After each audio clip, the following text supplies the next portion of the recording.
Hello hello hello. Good vibes only. Welcome to my fun little world. चला पाहूया आजचा दिवस कसा जातो. माझे नाव तन्वी. सकाळचं घरातलं सगळं काम उरकून मी ऑफिसला निघाले.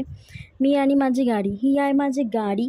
मी आणि माझे हस्बंड दोघे एकत्र निघालो. आज जास्त ट्रॅफिक नाही मिळाली, लवकर निघता आलं. रस्त्यात जाताना सकाळी स्वामी दिसले. रोज कुठे ना कुठे स्वामींचं दर्शन होतंच. ऑफिसला पोचून हस्बंडला बाय करून ते पुढे त्यांच्या ऑफिससाठी निघाले. दोघांचं ऑफिस जवळपासच आहे. ऑफिसला पोचताच काम सुरू झालं. सकाळचे फॉलोअप्स घेऊन कामाला सुरुवात झाली. 1ला लंचला गेलो आणि चहा गप्पा करत आजचा दिवस अर्ध्यावर आला. मीटिंग्स आणि फॉलोअप्स घेऊन घरी आली. थोडं फ्रेश होऊन जेवणाला सुरुवात केली. आज जेवणात होतं गवारीची भाजी, जी की आमच्या मम्मींनी केली होती. बाकीचं डाळ भात चपाती होतीच. रात्रीचं जेवण करून किचन आवरून झोपायची तयारी झाली. आजचा ब्लॉग इथेच संपवते. पाहिल्याबद्दल थँक्यू. व्हिडिओ आवडला असेल तर छोटंसं लाईक, कमेंट, सबस्क्राईब करायला विसरू नका. पुन्हा भेटूया नवीन व्लॉगमध्ये. तोपर्यंत बाय. Take care.